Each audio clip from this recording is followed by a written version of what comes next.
On Saturday morning, the president again asserted that it was up to Democrats to stop immigrant families from being separated. On Twitter, he wrote Democrats could, quote, fix their forced family breakup at the border by working with Republicans.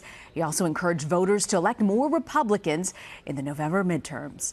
CBSN political contributor and Associated Press White House correspondent Zeke Miller is in Washington and joins us now. Zeke, boy, I feel like there are just so many facts whirling around, and just trying to separate what's true and what isn't is quite a feat. I want to ask you, though, about the law here on this. What is the law when it on the record, and does it mandate this separation? Well, the law doesn't mandate this separation. This is an interpretation of the law by the executive branch.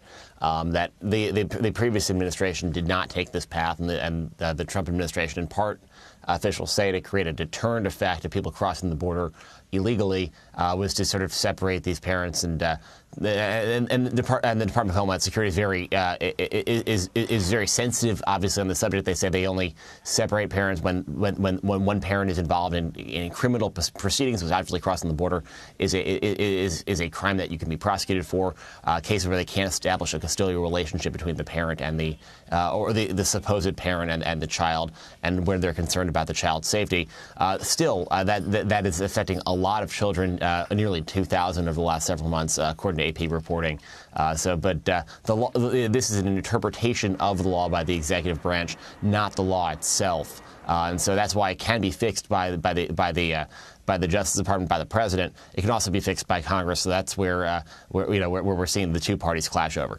So ultimately, it's a president's policy. It's advocated by members of his own administration. So does he have the power to stop this from happening, then, you're saying? Yeah, the president absolutely does have the power to stop this from happening, certainly by directing those who work for him. He can also go to Congress to do that. The president seems to be using this as a negotiating ploy, as a tactic. This public outrage is an opportunity to sort of drive. He thinks this helps him to sort of force a crisis moment that would force Democrats to vote for his immigration proposals, which are very slowly winding their way through Congress right now. That said, that is the criticism of that, obviously, is that you're playing politics with children, essentially, along the border. But this is something the president could fix, but the president is saying he doesn't want to fix it. He wants Congress to take action. So, Zeke, is there a sense of where this is headed next week as these bills are up on Capitol Hill? It's certainly confusing. There are these two bills that the House Republicans are going to try to vote on. It's unclear if either of them has the votes to pass, and certainly if they were to make their way to the Senate, they would be dramatically changed, and in a way that would probably make them unlikely to pass the House again and send their way on to the president. So we're in an election year. This is a political vote that House Republicans are taking because they are wary of losing the majority in just a few months in November in the midterm elections. So it's unlikely that anything will become law right now, and so it's important to remember that the president is sort of creating some uncertainty about this legislation, but it was a sort of a long shot bid anyway. Devastating for those people who are really caught in limbo. Zeke, I want to also ask you about the IG report, the Inspector General report on the FBI's handling of an investigation into Hillary Clinton. He says, the president says, that the report, quote, totally destroys James Comey, who started, I'm quoting here again, disgraceful witch hunt against so many innocent people. How do you think this report impacts the Mueller investigation? Well, certainly, it doesn't impact the actual substance of the Mueller investigation. It is separate. The IG report had essentially nothing to do with that investigation. It dealt with James Comey's actions. It dealt with the texts of FBI employees during the campaign. That said, obviously the Mueller investigation is not just about the law, not just about potential crimes and misdeeds committed by people around the president. And we're seeing some of those prosecutions move forward. Ultimately, for the president, it's a political matter.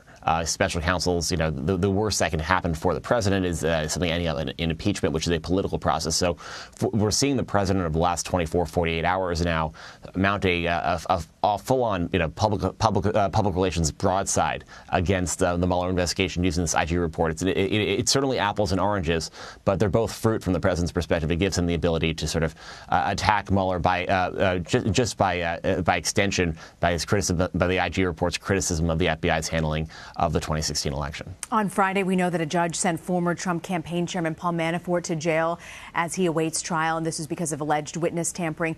The president called this decision unfair. He also tried to distance himself from Manafort. What do you think is the president and his attorney's tactics here? Well, the president here seems to be sort of firing, shooting from the hip a little bit when it comes to Manafort. He's trying to sort of create his distance from somebody who was involved in some apparently very shady dealings with foreign governments, is accused of multiple counts of tax evasion, money laundering, and also now witness tampering, which is what got him locked up here. You know, this is the president tweeted that he was sentenced to something. He has not been sentenced to anything.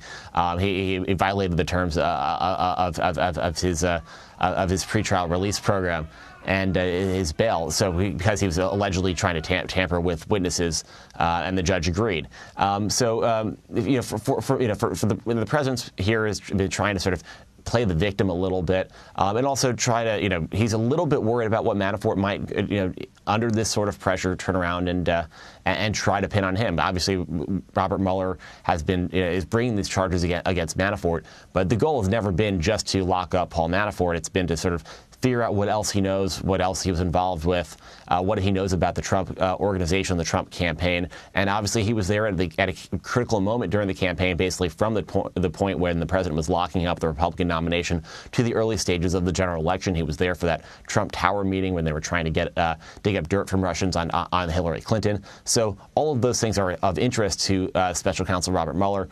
So it's the president is a little worried about what Manafort might give to the Special Counsel. So he's playing a bit of a two-step, trying to distance himself from Manafort, but also sort of cry a little bit of unfairness and try to gin up some sympathy for him as well. You know, it's interesting, Zeke, we're learning that Manafort actually has VIP status at this prison. It's a undisclosed prison. We're not sure where in Virginia. Do you know what that means if you get VIP status? I'm not familiar with all the details there, but it wouldn't be so surprising given that he's a high-profile figure who also hasn't yet been convicted of anything. Yep. So there are some security concerns about him. Making sure nothing happens to him in this time frame. He's a very recognizable figure. We've seen that. And then also, this isn't necessarily a punitive measure because he's not been convicted of something. So there is it could be some combination of both of those things. Okay. I want to also ask you about your own reporting that the president is frustrated with his deal with North Korea, that it's not getting enough praise. What can you tell us about that? Well, the president, since he's got back from Singapore, we've seen him out do that Fox interview, that 25, 30-minute gaggle with reporters on the North Lawn yesterday. We've seen him sort of firing off a series of tweets, taping messages. He's very concerned that his North Korean agreement has not gotten him enough praise, enough credit. He believes that he's taken a very significant step towards averting nuclear war. We've seen him say, to a reporter yesterday, that he's just trying to save you and your family from nuclear holocaust, essentially.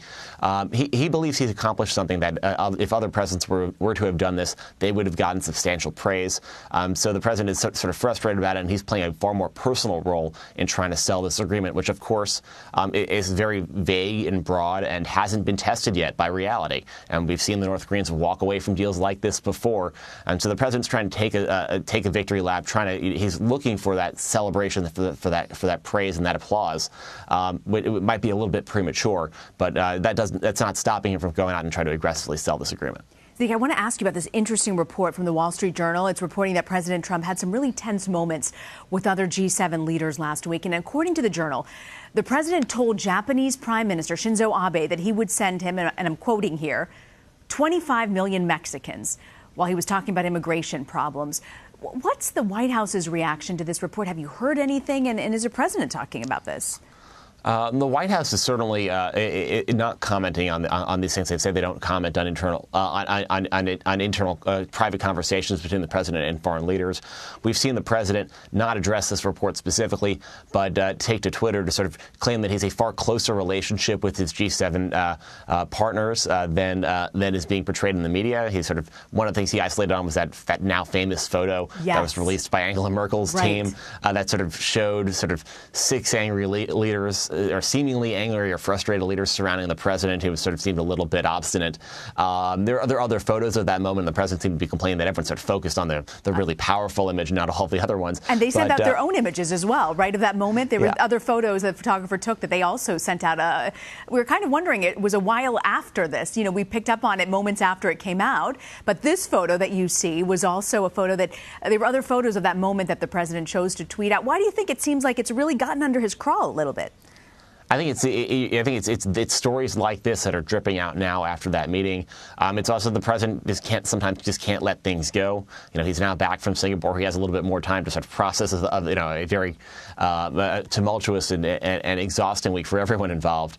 I just getting back from Singapore myself, but so he maybe didn't have time to sort of litigate this fact out while he was overseas and litigate this photo. And here he is now a week later, sort of keeping this controversy alive. What is his relationship truly with his G7 leaders? And everything we know about that relationship is it is very contentious. We don't know necessarily. We don't have the reporting to confirm that Wall Street Journal report about the substance of his conversations with Shinzo Abe and others. But that photo that Angela Merkel's office put out is somewhat reflective of the way that meeting went down. There was some very tense conversations all throughout that meeting, and we've seen it play out in the media since. There was some reporting on the front end, comments by Emmanuel Macron, the president of France, saying that it's going to be almost like the G6+1. It was kind of like that on the ground, and it's kind of like that on the way out. So that's why the president may be trying to sort of spin this up in the media in a different direction, but the facts on the ground seem to sort of indicate that it was fairly contentious. Just how contentious is really is what maybe the disagreement is about. Yeah, it's so funny. I mean, everyone talks about Angela Merkel, but you see Shinzo Abe in the background with his arms kind of folded, and the body language kind of says so much. Zeke Miller, I want to thank you once again for joining us on this Saturday morning. Thanks again, Zeke. Thanks for having me.